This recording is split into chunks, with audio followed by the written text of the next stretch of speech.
Em Gênesis conta que Abraão se casou com outra mulher chamada Quetura, depois que Sara, sua amada esposa, morreu, como está escrito em Gênesis 25.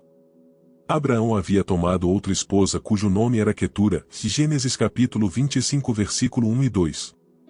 Tentaremos descobrir o que realmente motivou Abraão a se casar com outra mulher. Ele se casou com ela ou ela era uma concubina? Quetura é explicitamente descrita como a concubina de Abraão no livro de Deuteronômio. Os filhos nascidos da Quetura, a concubina de Abraão, são Zimra, Jan, Medã, Midian, Isbaque e Suá, Zuma Crônicas capítulo 1 versículo 32. Seus nomes representam grupos de pessoas que viviam na terra de Israel e na Península Árabe. Muitos comentaristas discutem se Quetura é Agar ou outra mulher. De acordo com o livro de Crônicas, está claro que Cura e Agar eram concubinas de Abraão. Olhando para a árvore genealógica de Abraão e Quetura, e considerando o que está no livro de Crônicas, os filhos de Quetura estavam envolvidos no comércio internacional de mercadorias, como especiarias e ouro. Embora a Bíblia não forneça detalhes sobre a origem de Quetura, ela oferece detalhes sobre as outras esposas, como Sara, filha do irmão de Abraão, e Agar, a mulher egípcia. Quetura, por outro lado, permanece quieta na Bíblia e não há uma descrição detalhada dela. Seja Quetura, Agar ou não, a discussão termina com as palavras de Gênesis 25, mas enquanto ele ainda estava vivo, ele deu presentes aos filhos de suas concubinas. Parece que Abraão teve mais de uma concubina, Agar e Quetura, conforme indicado pela palavra plural ou concubinas. Há várias interpretações sobre por que Abraão se casou com outra esposa depois que Sara morreu e por que ele teve tantos filhos com ela. Voltemos ao versículo onde Abraão distribui as bênçãos e presentes aos seus filhos para entender a primeira interpretação. Abraão deixou tudo o que possuía para Isaque, mas enquanto ainda estava vivo, deu presentes aos filhos de suas concubinas e os enviou para longe de seu filho Isaque para a terra do Oriente. De acordo com as Escrituras, todas as propriedades foram dadas a Isaque somente depois que os filhos de Abraão e Quetura nasceram. Em seguida, os filhos de Cura receberam presentes, e Abraão os enviou para vagar. Qual é a razão para Abraão não ter dado tudo o que possuía a Isaque antes do filho de Quetura nascer? Há algum motivo para esperar após o casamento de Isaque? Abraão estava preocupado e teve o cuidado de encontrar uma esposa para seu filho Isaque. Isaque a trouxe para a tenda de sua mãe Sara, e eles se casaram com Rebeca. Então, ela se tornou sua esposa, ele a amou, e Isaque foi consolado após a morte de sua mãe, de Gênesis capítulo 24 versículo 67. De acordo com a história bíblica, muitos anos se passam e Rebeca não está tendo filhos. Isso preocupa Abraão porque ele está bem ciente do problema de barrenes e do risco de sua linhagem familiar não continuar. Abraão decide agir, preocupado em não ter filhos de Isaque e Rebeca.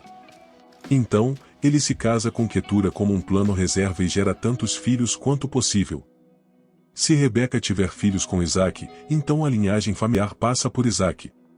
Mas se Rebeca não tiver filhos com Isaque, então a linhagem familiar passa pelos filhos de Quetura. Abraão se casa com Cura quando tinha 140 anos. Seu casamento com Cura vem logo após Isaque se casar com Rebeca. Durante os 20 anos de barrenes de Rebeca, todos os filhos de Abraão e Quetura nascem. Enquanto isso, com a incerteza sobre quem continuará sua linhagem familiar, Abraão mantém todas as suas coisas. Então, Rebeca fica grávida, e Esaú e Jacó nascem. Só então Abraão descobre que Isaque é quem deve continuar a linhagem familiar. Só então ele dá tudo o que tem para Isaque e envia os filhos de Quetura para ele. Mas por que Abraão questiona a promessa de Deus de que sua linhagem familiar passaria por Isaque? A resposta pode estar no sacrifício de Isaque, que pode provar a Abraão que a promessa divina mudou. Não há uma promessa repetida de uma semente em nome de Isaque após o sacrifício, mas uma promessa inclusiva e menos focada: eu certamente o abençoarei e tornarei seus descendentes tão numerosos quanto as estrelas no céu e como a areia da praia seus descendentes tomarão posse das cidades de seus inimigos. Outra interpretação de casar com outra esposa é encontrada em um versículo onde o anjo aparece a Agar e afirma que Ismael seria um burro selvagem de um homem, a sua mão será contra todos e a mão de todos contra ele, e ele viverá em hostilidade para com todos os seus irmãos. Gênesis capítulo 16 versículo 12. Abraão percebeu que precisava de mais filhos que fossem como Ismael em caráter. Ele amava todos os seus filhos, então não abençoou Isaque como seu sucessor, ao contrário de como Isaque abençoou Jacó ou como Jacó abençoou todos os seus filhos. Todos os filhos de Abraão, exceto Isaque, tinham algo em comum: eles não formaram nações, mas viveram em sociedades tribais vagando pelo deserto. O anjo anunciou a Ismael que ele seria um homem selvagem, e sua descendência viveria de maneira tribal. Ismael cumpriu essas profecias, vivendo no deserto e se tornando um arqueiro. Enquanto vivia no deserto de Parã, sua mãe conseguiu uma esposa para ele do Egito, de Gênesis capítulo 21 versículo 20 e 21. Portanto, os filhos de Quetura foram posteriormente enviados para os desertos do leste por Abraão. Mas enquanto ele ainda estava vivo, deu presentes aos filhos de suas concubinas e os mandou embora de seu filho Isaque para a terra do Oriente, de Gênesis capítulo 25 versículo 6. Os filhos de Quetura se uniram a seu irmão Ismael. Um dos filhos de Quetura, Midian, desempenhou um grande papel no início da nação israelense. Eventualmente, Ismael e Midian se misturaram e se tornaram uma nação. Depois disso, todos os filhos de Quetura viveram como Ismael, e é por isso que os filhos de Midian são chamados de ismaelitas. Durante a guerra de Gideão, os midianitas lutaram contra Israel. Quando Gideão desceu para o acampamento Midian, ele entendeu a língua deles, o que significa que sua língua era semelhante a Israel.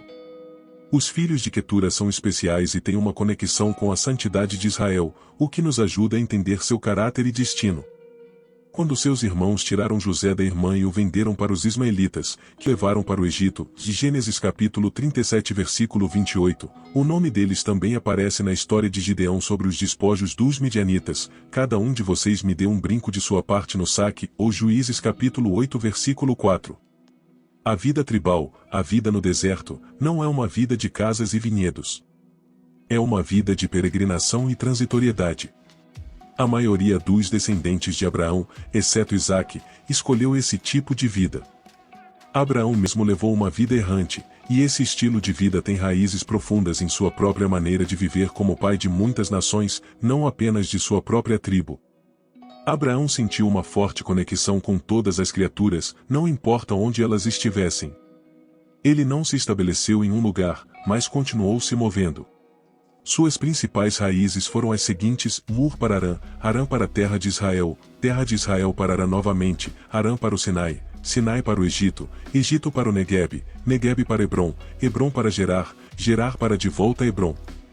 Abraão cruzou fronteiras e foi para diferentes países porque acreditava que era sua vocação divina.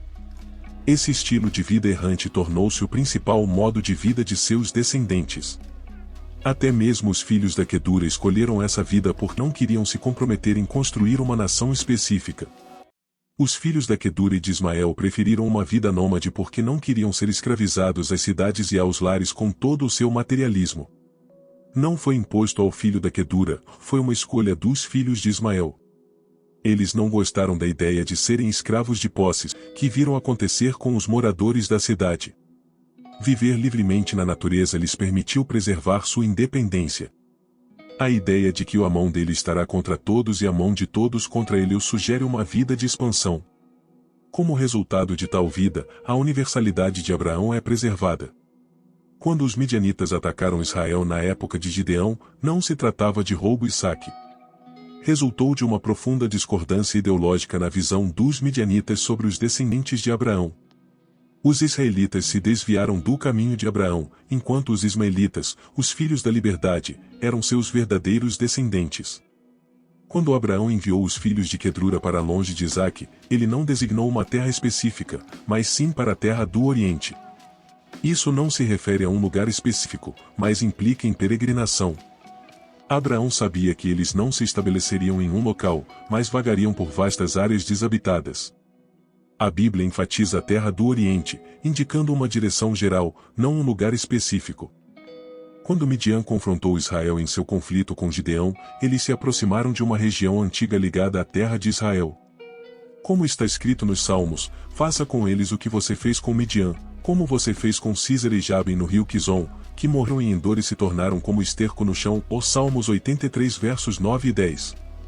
Como resultado de sua natureza geral e método de operação durante os dias de ocupação de Gideão, fica claro que, se tivessem tido sucesso, teriam herdado a promessa de Deus. A conquista se refletiu na destruição da terra, não em sua construção. Foi o desejo deles de viver o estilo de vida nômade na terra de Israel. Ao fazê-lo, eles queriam imitar Abraão, que vagou pela terra continuamente. A guerra de Israel contra Midian revela a verdade de que os midianitas tinham muitas propriedades, o que significa que, no final, se apegaram às coisas materiais. Enquanto os israelitas tinham menos, Abraão morreu aos 175 anos de idade, de acordo com a Bíblia. Seu enterro foi assistido por seus filhos Isaque e Ismael, mas os filhos de Cura estavam ausentes. Talvez não tenham ouvido a notícia da morte de seu pai devido à sua localização distante. É possível que os filhos da Cura tenham vindo prestar suas últimas homenagens a Abraão depois, mas isso não é mencionado nas Escrituras. Ao refletirmos sobre a vida intrigante de Abraão e seus descendentes, somos levados a questionar as escolhas que moldaram o destino de suas linhagens. A trajetória de Abraão, sua busca por uma semente promissora e as complexidades das relações familiares nos incitam a explorar mais profundamente os mistérios contidos na história. Cura, Agar, Ismael e Midian, todos desempenharam papéis únicos em uma narrativa que transcende gerações. Neste enigma de viagens, conflitos e escolhas, somos desafiados a considerar como nossas próprias decisões moldam nosso caminho, influenciam as gerações futuras e ecoam nas páginas da história. Enquanto contemplamos a riqueza dessas tradições, é também uma oportunidade para questionarmos nossas próprias jornadas e os legados que deixamos para trás. Se você apreciou esta exploração e deseja continuar mergulhando nas histórias fascinantes da Bíblia e além, não se esqueça de se inscrever no nosso canal para mais conteúdos envolventes. Deixe seu like, compartilhe com seus amigos e faça parte desta jornada de descobertas. Obrigado por nos acompanhar e até a próxima.